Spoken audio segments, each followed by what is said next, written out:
दर्शन कर रहे हैं ध्रुव जी के, और ध्रुव जी बाहर की तरफ देख ही नहीं रहे। क्यों? कि जब हंसा पायो मान सरोवर, तो अब ताल तरैया क्यों डोले। जब हंसा पायो मान सरोवर, तो अब ताल तरैया क्यों डोले। मेरा स्वामी मेरे अंदर, तो अब बाहर नैना क्यों खोले।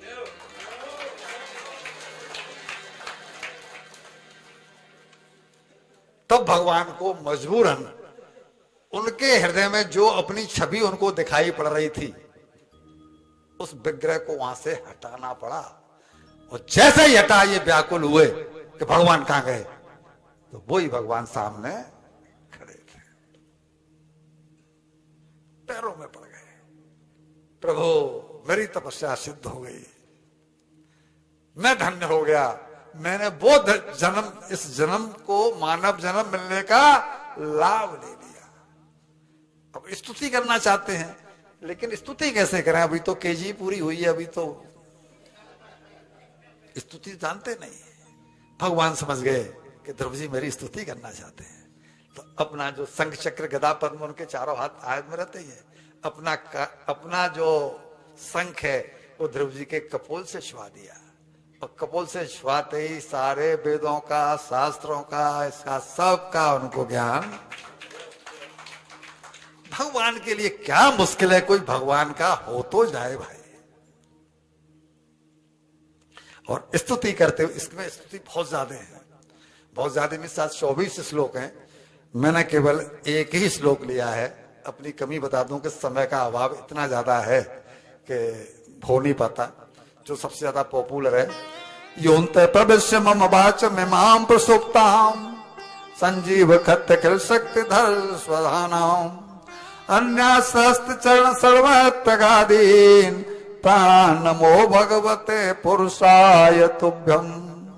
हे प्रभु मेरा प्रणाम स्वीकार करिए, आपने ही तो मेरे अंतरकरण में प्रवेश करके मेरी वाणी को सजीव किया है।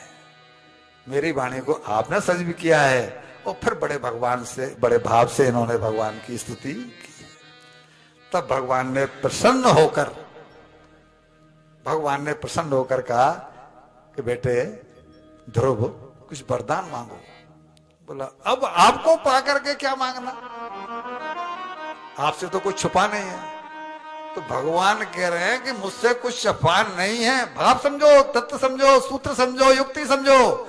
भगवान कह रहे हैं कि मुझसे कुछ छुपा नहीं है, तभी तो मैंने तुझसे कहा है कि वरदान मांग लो। तो प्रभु मैं समझा नहीं। बेटा माँ ने जब राज सिंहासन पर बैठने से मना कर दिया तब तो चला है ना। तो राज सिंहासन पर बैठने की इच्छा थी कि नहीं थी? कि प्रभु तब थी, अब आपको पा लिया तब नहीं रही। कि वो भी ठीक है, ये भी पूरी हो गई, लेकिन उसे भी पूरी कर ले।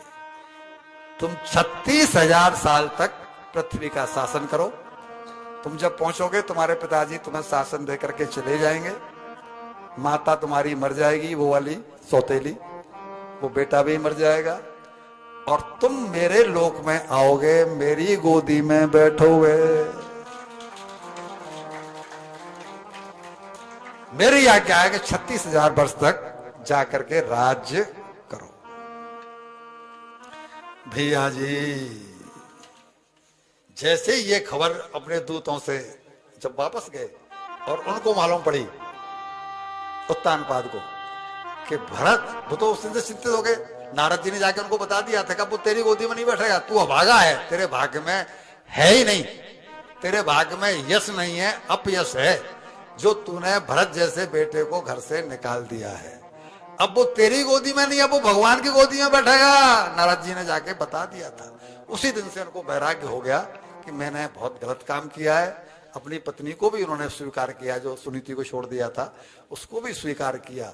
और जब जैसे ही दूतों ने जाके खबर दी, उनके जासूस लगे हुए थे कि ध्रुव भगवान को पा करके बड़े प्रफुल्ल मन से नाचते गाते हुए आ रहा है। तीनों जने, यानी राजा, सुनीति को, सुरुचि को, दोनों को लेकर और इनके स्वागत के लिए गए। और स्वागत के लिए गए हैं तो भैया जी जा पर कृपा राम की होई, ता पर कृपा करे सब होई। इसके अपोजिट, जा पर कृपा न राम की होई, ता पर कृपा करे नहीं। इनका स्वागत सत्कार करके लाए हैं, राज तिलक इनका हुआ है, उन्होंने 36,000 तक शासन किया है। हम क्या कहना चाहते हैं कि कृपा, बैठे रहने दो, वो भी बड़े प्रेम से कथा सुन रहे हैं, क्या